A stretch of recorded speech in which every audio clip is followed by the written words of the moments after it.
28 अगस्त 2023 एक 19 साल का लड़का अपनी मां को कॉल करता है और डर के मारे कांपते हुए कहता है, कुछ लोग मुझे किडनैप करके बहुत बुरी तरीके से पीट रहा है। जितने में उसकी मां को कुछ समझ पाता उतने में सीधा फोन कॉल काट हो जाती है। बट कुछ दिन के बाद खबर मिलता है उसकी कुछ दोस्तों ने उसे मार कर पीट कर उसकी मांस को पका कर खा लिए थे। तो welcome to another new episode. आज हम जिस केस के बारे में बात करने वाला हूँ वो है बांग्लादेश का।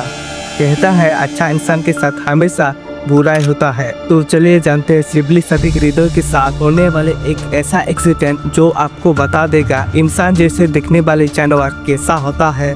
तो चलिए वीडियो को स्टार्ट करते हैं। चलिए शिबली सदिक हृदय एक 19 साल का लड़का जो बांग्लादेश के चित्तौड़गंगा में रहता था।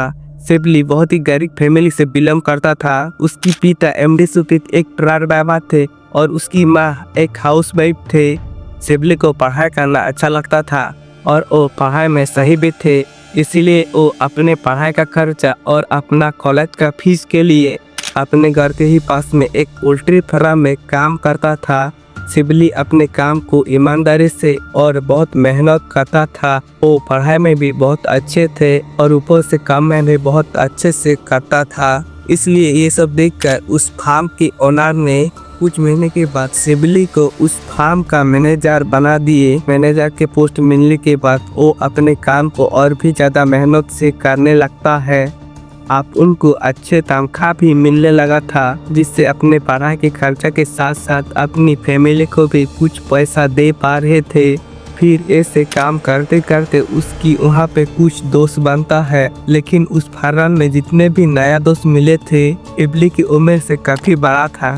शिबली था उस फार्म का मैनेजर और वो सारा लड़का शिबली के नीचे काम करता था ऐसे वर्कर। लेकिन शिबली काफ़ी ईमानदार था, काम में कोई धोखाधड़ी पसंद नहीं करता था, जिसकी वजह से उन लोगों से झगड़ा हो जाती थी क्योंकि वो लोग काम में धोखा करता था। फिर भी झगड़ा होने के बाद उन लोगों के बीच बाद में सब कुछ ठीक हो जाता था और ऐसे शिबली का काम और पढ़ाई उन दोनों एक साथ में बहुत अच्छी तरीके से चल रहा था। लेकिन एक दिन 28 अगस्त 2023 मॉर्निंग के टाइम पर शिबली हर दिन की तरह अपने काम पर जाती है और हर दिन की तरह उस दिन की ड्यूटी करके रात में उसको घर लौटना था। लेकिन उस दिन रात में वो घर नहीं लौटा।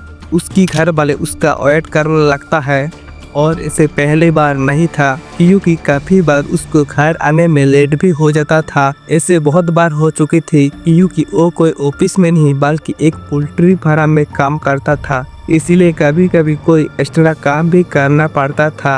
अब रात बहुत हो चुकी थी, रात के लगभग 12 बज चुकी थी, लेकिन शिबली घर नहीं लौटती। फिर उसकी माँ काफी टेंशन में आके शिबली को कॉल करती है, लेकिन वो कॉल कोई नहीं उठा रहा था। उसके घर वाले सोचने लगता है शायद आप घर लौट आ जाएगा, लेकिन सोचते सोचते सुबह हो जाता है, लेकिन फिर भी शिबली घर नहीं लौटता है। अगले दिन उसकी फ्रेंड्स काफ़ी टेंशन में आ जाता है और वो उस फार्म के ओनर के पास कॉल लगाता है, लेकिन उसके फ़ोन में भी कॉल नहीं लग रहा था। फिर वो लोग आसपास के लोगों से भी पूछताछ करता है, लेकिन कोई किसी का जवाब नहीं मिलता। तो आप सब कुछ नेगेटिव हो रहा था, इसलिए उसकी पेरेंट्स को फाइनली डिसाइड करता है वो शिबली को ढूंढने निकलेगी। और तभी शिबली के फ़ोन से उसकी माँ का फ़ोन पर एक कॉल आता है। वो फोन उठाते ही शिबली डर के मारे कांपते हुए कहता है, मुझे कुछ लोग किडनैप कर लिए हैं और पीछे 12 घंटा से मुझे एक कमरे में कैद करके रखा है और यहाँ पर ये लोग मुझे काफ़ी टॉर्चर कर रहा है और बहुत पीट रहा है। ऐसी बात सुनकर उसकी पेरेंट्स को पैरों तले जमीन खिसक जाता है। कुछ बोल पाए उससे पहले ही वो कॉल काट हो जाता है। उसके बाद उस फोन से कुछ देर के बाद एक कॉल आता है, लेकिन इस बार वो कॉल शिबली नहीं बल्कि कोई और क्या था।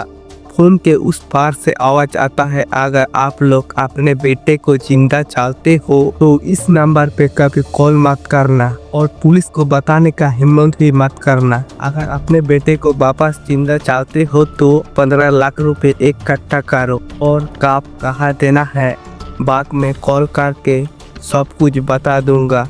जैसे कि आप लोग को पहले ही बताया था, सिबली के फैमिली काफी बिग था। 15 लाख तो क्या 1 लाख रुपए भी नहीं था, लेकिन सिबली उन लोगों का इकलौता बेटा था, इसीलिए वो लोग जैसे तैसे करके पैसा इकट्ठा करना लगता है। ऐसे ही 3-4 दिन बीत जाने के बाद फिर किडनैपर वापस कॉल करता है और कहता है, क्या हुआ, अभी तक पैसा रेडी हुआ कि नहीं? हम लोग काफ़ी गरीब है, इतना ज़्यादा पैसा हम लोग कहाँ से लाएंगे? फिर किडनैपर भी बात को समझ लेता है। 15 लाख के डिमांड से सीधा 2 लाख रुपए में आ जाता है।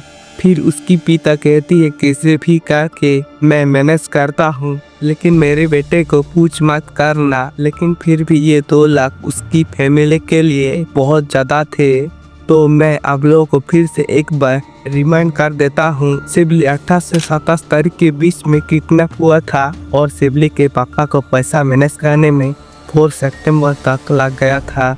सिबली के मम्मी पापा को लग रहा था अभी भी उसकी बेटे सेफ है। उसके बाद सिबली के पापा पैसा लेके उस डेस्टिनेशन की तरफ जाने लगता है, तो ये सोच के कि अभी भी उसके बेटे जिंदा है और जैसे उस किडनैपर को पैसा देगा उसके बेटे को वो लोग छोड़ देगा। लेकिन ऐसा नहीं होता, तो उसके बाद किडनैपर आता है और पैसा ले जाता है। सिबली के पापा वो लोग से पूछता है कि सिबली कहाँ पर है, तो वो लोग सिबली के पापा को कहती है, तुम टेंशन मत लो, तुम्हारा घर जाने से पहले सिबली घर पहुँच जाएगी। तो ये सुनकर सिबली के पापा खुश हो जाता है, तो ये सोचते हुए घर जाने लगता है कि आप शायद सिबली वापस घर आ जाएगा। लेकिन वो घर पहुँच कर देखते हैं कि सिबली वापस घर नहीं आता और पूछता है सिबली कहाँ पे है, और सिबली ठीक तो है, बट वो लोग कहता है तुम टेंशन मत लो, 2-3 दिन के बाद सिबली घर आ जाएगी। लेकिन वेट करते करते हुए 3-4 दिन बीत जाती है। 7 सितंबर अभी तक सिबली वापस घर नहीं आया। फाइनली सिबली के मम्मी पापा डिसाइड करता है, जो कि बहुत पहले ही करने की जरूरत थी, वो लोग पुलिस के पास जाएंगे। सिबली के मम्मी पापा पुलिस के पास जाके पिछले 10 दिन के अंदर जो कुछ भी हुआ है सब कुछ डिटेल्स में पुलिस को बताती है। ये सब सुन के पहले पुलिस थोड़ा सा गुस्सा हो जाता है, ये सब कुछ उन लोगों को पहले क्यों नहीं बताया गया। लेकिन बाद में पुलिस भी समझती है और फिर एक एफआईआर रजिस्टर करता है और फिर इस केस के बारे में इन्वेस्टिगेशन चालू करता है। सिबली का सारा डिटेल्स कलेक्ट करने के बाद पुलिस को एक चीज क्लियर हो चुका था कि सिबली बहुत ही एक अच्छा लड़का था। वो नहीं किसी से झगड़ा करता था और नहीं किसी से गंदी तरीके से बात करता था और नहीं कोई उसका दुश्मन था। उस सब के बीच में सिबली की माँ को एक चीज याद आता है। सिबली उनको 1 महीने पहले बताया था, उस पोल्ट्री फार्म में जो छाल लड़का जो सिबली के अंडर में काम करता था, उनसे 1 महीने पहले झगड़ा हुआ था। उस उल्लू को लेकर पुलिस उस पोल्ट्री फार्म में जाता है, लेकिन उधर सिर्फ 3 ही लड़का था। उन 3 लड़का मानने को कोई भी तैयार नहीं था कि सिबली कहाँ है, क्या कर रहा है। उन लोगों का कहना है कि वो लोग कुछ भी नहीं जानता है। फिर भी कुछ इन्फॉर्मेशन पुलिस को उन तीनों लोगों से मिलता है, लेकिन इस केस के अंदर टोटल 5 लड़के थे। उसमें से जो मेन था उसका नाम है उनचिन वर्मा, लेकिन ये लड़का उनके साथ वाला और एक लड़का गायब था। लेकिन पुलिस इन्वेस्टिगेशन करते हुए उन दोनों को पकड़ लेता है। उन दोनों से पूछता है सिबली कहाँ पर है और उन लोगों ने उसके साथ क्या किया है। फिर वो लोग कहती है, हमने उसे किडनैप किया, लेकिन उसे मारने का कोई इरादा नहीं था, लेकिन हमारा प्लान बस इतना था कि उसे पकड़ना है, पीटना है, उसकी पेरेंट्स से कुछ पैसा लेना है और फिर उसे छोड़ देना है। लेकिन सिबली उनमें से 2 लड़का का फेस देख लिया था, इसीलिए वो लोग सोचते हैं अगर हम लोग उसे जाने दिया तो ये जाके पुलिस को बता देगा। और भी पूछताछ करने के बाद पुलिस को एक शॉकिंग चीज पता चलता है कि वो लोग सिबली को मार कर उसे पका कर खा लिया है और उसका हड्डी को पहाड़ों में फेंक दिया है। फिर पुलिस उनसे पूछता है कहाँ है, फिर ये लोग पुलिस को लेके पहाड़ी पे जाता है। तो आप शायद समझ सकते हैं कि इस टाइम सिबली के मम्मी पापा के ऊपर क्या बीत रहा है। तो ये बहुत ही डेंजरस क्राइम केस था, इसीलिए इस क्राइम सोशल मीडिया पर बहुत ही ज़्यादा वायरल हो रहा था।